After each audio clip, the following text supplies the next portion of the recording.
Romain Grosjean has questioned the decision to drop Formula One rear tire blanket temperatures for 2019 after spinning off on an outlap in testing at Barcelona. The Haas racer was one of several drivers to have moments in Monday's cold conditions, with Kimi Räikkönen, Sebastian Vettel and Nico Hülkenberg also spinning. Rear blanket temperatures have been dropped to 80 degrees Celsius this year, while fronts have stayed at 100 degrees Celsius.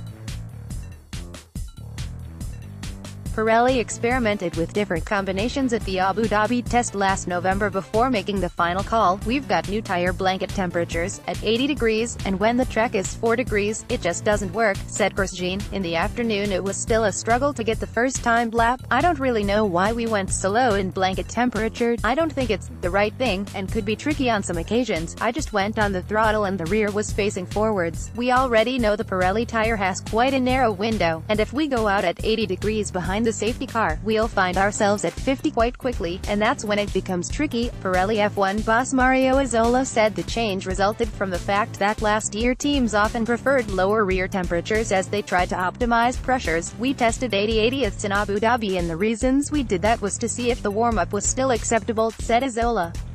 "But the running pressures are a lot more in line with the starting pressure starting at 80 degrees. Talking to the teams in general, they were worried about possible issues with the front warm-up.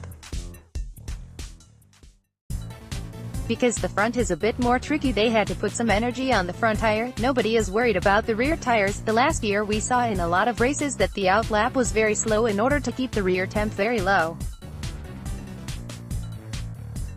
Or some teams were removing the blankets in advance in order to cool down the tires, so we decided to go to 80 degrees. That lower temperature in turn has an impact on pressures, with Pirelli specifying 2 psi lower for the rears compared to last year's Barcelona test." Grosjean's Haas team principal Gunther Steiner said drivers would quickly adapt to the change. "It caught him out, but like everything we get used to it, and find a way around it." He said, "We're unhappy for 1 or 2 races or 1 or 2 tests, and then we just get used to it and move on, because we have to. If Pirelli thinks that's what we need to do, we need to learn not to be